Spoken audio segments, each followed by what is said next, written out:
50년째 양복 제의로 살아온 대한민국 명장 전병원입니다. 저의 손을 잡고 양복점에 가보자. 그래서 저를 양복 일을 배우게끔 저희 어머님이 이제 소개를 해주셨어요. 저희 어머님 처음 저를 양복에 소개할 때는 올해 1년 동안만 양복 기술을 한번 배우다가 내년에는 고등학교 가자 이렇게 했어요. 그래서 저는 이제 처음에는 그 말을 믿고 양복 기술자가 되기보다는 내년에 이제 학교 가야 된다. 그래서 옆구리에 책을 끼고 이제 양복 기술을 배우러 이제 양복점에 근무를 하는데 그 선배들한테 많이 꾸지람도 들었어요. 이제 공장 한기통에서 책을 보고 내년에 학교 가야 되니까 공부를 하고 있을 때 선배들이 야 이놈아 여기 도서관이냐, 공부하려면 도서관에 가야지 왜 여기 왔느냐 그러면서 필요 없는 심부름도 많이 하고 공부 못하게끔 이렇게 시키고 그러면서도 이제 내년에 학교 가야지 했는데 세월이 가더라도 저희 집이 한편이 좋아지질 않더라고요. 이제 그러다가 9월 달, 10월 정도에서 추석 무렵에 TV를 보는데 세계 기능올림픽 가서 금메달 따는 친구들이 그 카퍼레이드 김포공항에 와서 서울시청 앞에까지 이제 카퍼레이드 하는 그 광경을 봤어요. 거기에 양복 일을 하는 사람이 세계 기능올림픽 가서 금메달을 따고 금이 한양하는 그 모습을 보고 내 형편이 어려워서 계속 그 기술을 배워야 한다면 나도 세계 최고의 기술자가 한번 돼보자. 그래서 이제 그 다음 날 책을 놓고 그때부터 이제 양복 기술을 배우게 됐죠. 학교 졸업해서 72년도에 이제 양복 기술을 배울 때 그 전에 이제 학교 다니면서 간혹 한 번씩 이제 충장로는 이제 한번 거닐어 봤었죠. 그러나 내가 직업 선택으로 해서 충장로 나왔을 때 그때는 충장로가 내 직장 터전이 됐잖아요.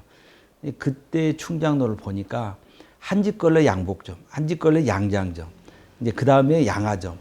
그러게 이제 서구에 의복이 들어오면서 옷가게 천을 팔고 양복을 짓고 양장을 하고 여성복을 하고 이제 이런 집들이 충장로 1가부터서 5가까지 한 200여 점포가 질비하게 있었죠. 60년대, 70년대는 한복이 아닌 양복으로 다 있는 그런 문화가 돼서 양복점들은 문전성시였어요. 그래서 양복점, 이게 그 당시에 부자들은 의류를 만드는 집들은 다 부자가 됐었죠.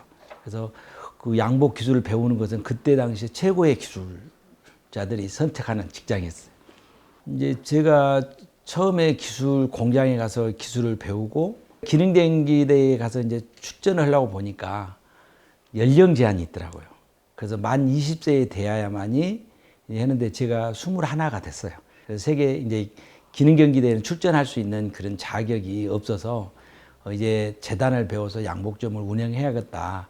그래서 이제 군대를 제대하고 80년 1월 달부터서 이제 재단을 배우고 이게 양복점을 운영하기 위해서 이제 경영 수업을 하기 위해서 이제 진출하게 됐는데 그때 선택한 양복점이 태화 양복점이었어요. 우리 양복 기술은 원래 이제 선생님한테 재단을 배우면 한 2, 3년 이제 기술을 배웁니다. 배우고 나면 이제 숙련곡이 되기 전에 첫 시발을 저 읍내 이제 지금 한 3, 6급 되는 그런 그 지역에 가서 재단사로 가서 이제 입문을 하게 되고 어느 정도 한 1, 2년 이게 트레이닝을 가지면 이제 충장 강주의 인근 이제 변두리 이쪽 B급 정도 되는 그 지역에서 양복점 재단사가 이제 활동을 하고 충장로의 1급지에 재단사가 되려면 재단사란 이름을 붙인 지 한 4, 5년 되고 나서 이제 충장로 재단사가 되는데 저 같은 경우는 그 태화 양복점에 1년 반 선생님한테 제자가 노릇을 하다가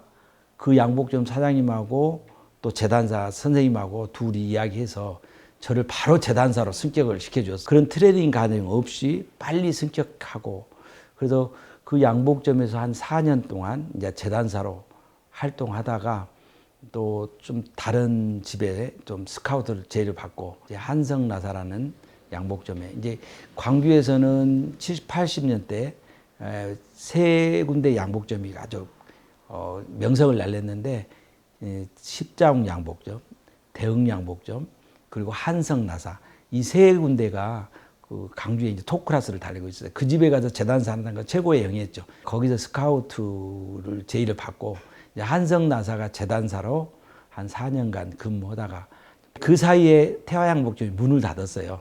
제가 나오고 난 다음에 이제 그 집에서 이제 문을 닫았는데 그 사장님을 만나 뵙고 사장님 저에게 그 예전에 태화양복점에 간판을 주시면 제가 그 간판으로 창업을 하겠습니다.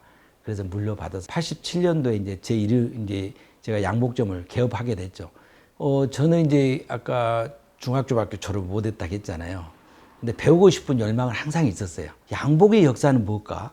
어떻게 변해왔을까? 어떻게 한국에 들어와서 어떻게 변천되어 왔을까? 이게 궁금증을 갖게 됐어요. 근데 마치 또 1893년도에 우리나라에 양복이 들어온 입국 원년으로 이야기하더라고. 그로부터 1993년이 100년이 되는 해요.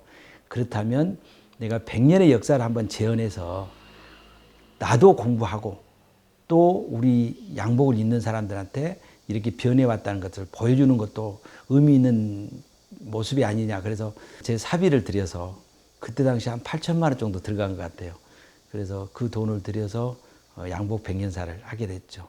구체적으로 스크랩을 시작해서 독립신문, 또 역사적인 고증 자료, 또 그 현직에 있는 선배들, 그분들을 찾아뵈면서 자료와 사료를 이렇게 하고 고증을 통하고 이렇게 이제 준비를 해서 각 10년 단위 1890년대, 1900년도, 1910년도에 10년 단위로 양복을 이렇게 디자인, 디테일 하나까지 원단의 사용 이제 이런 것까지 다 구체적으로 셔츠에서 넥타이까지 그런 것들 다 이제 고증을 하고 선배들한테 가서 다 물어보고 그걸 통해서 재현해서 했죠. 밀레니엄 2000년 야 의미가 있다.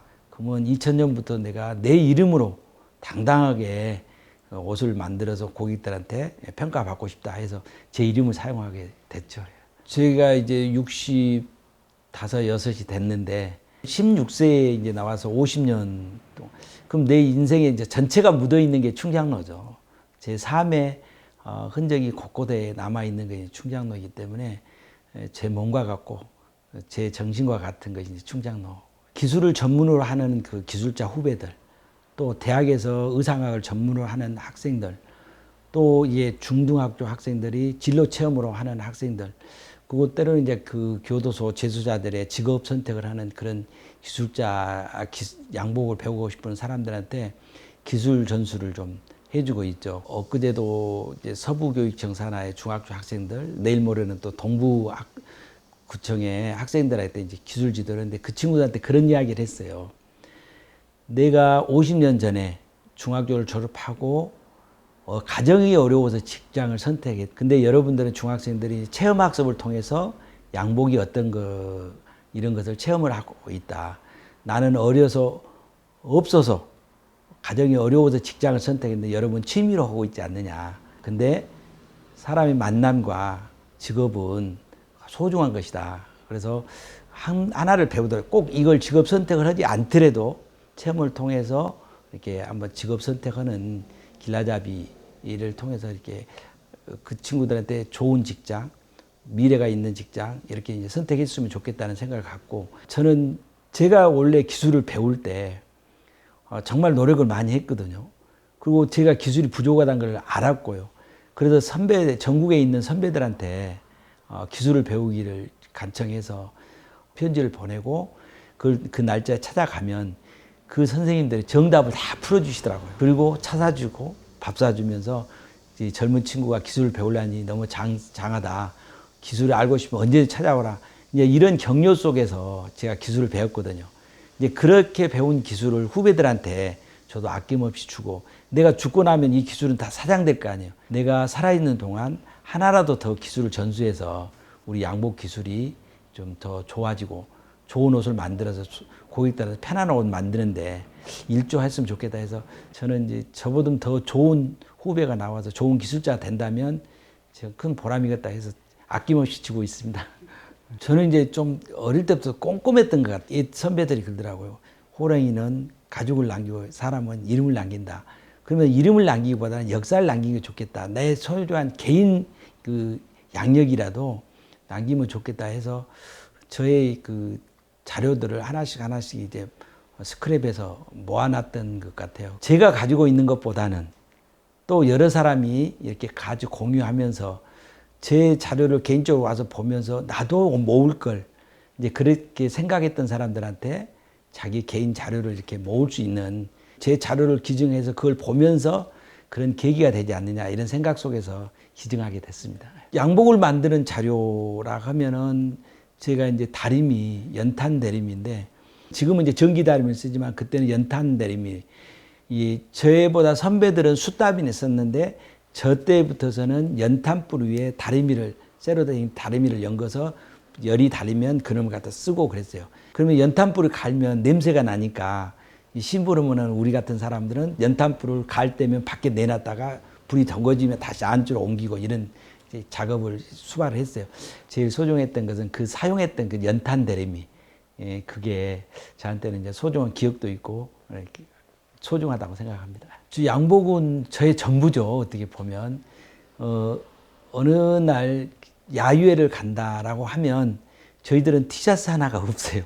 전부 양복이 셔츠만 입고 야외에 가는 야외복들이 없을 정도로 이제 양복만 입고 쭉 살았거든요. 그래서 양복은 나의 전부고 그 어느 날이라도 넥타이를 매지 않으면 앞이 허전하고 그리고 양복을 벗고 다른 걸 입으면 저건 전혀 아닌 제가 아닌 다른 사람처럼 보이고 그래서 양복이란 것은 저 뗄 수 없는 거고 또 양복을 만들고 양복을 입고 있을 때가 가장 행복했던 것 같아요. 개인에게도 역사가 있잖아요. 근데 역사박물관은 대한민국의 모든 사람들의 그 기록이 담겨 있는 것이 역사박물관 아니겠어요? 뭐 아주 소중하고 중요하다. 역사가 없는 미래는 없잖아요. 그래서 개인도 그렇지만 국가도 그렇고 모든 사람들의 기록을 담아놓는 것이 역사박물관이라는 생각을 갖습니다. 내가 가지고 있는 것보다는 더 소중히 맡겨서 오랫동안 보관해 줄 수 있고 완벽하게 보관해 줄 수 있을 거라는 생각 속에서 기증을 하게 됐고요. 내가 갖고 혼자 보는 것보다는 여러 사람이 볼 수 있고 공감할 수 있는 그런 장소가 박물관이기 때문에 아낌없이 기증을 하게 됐습니다.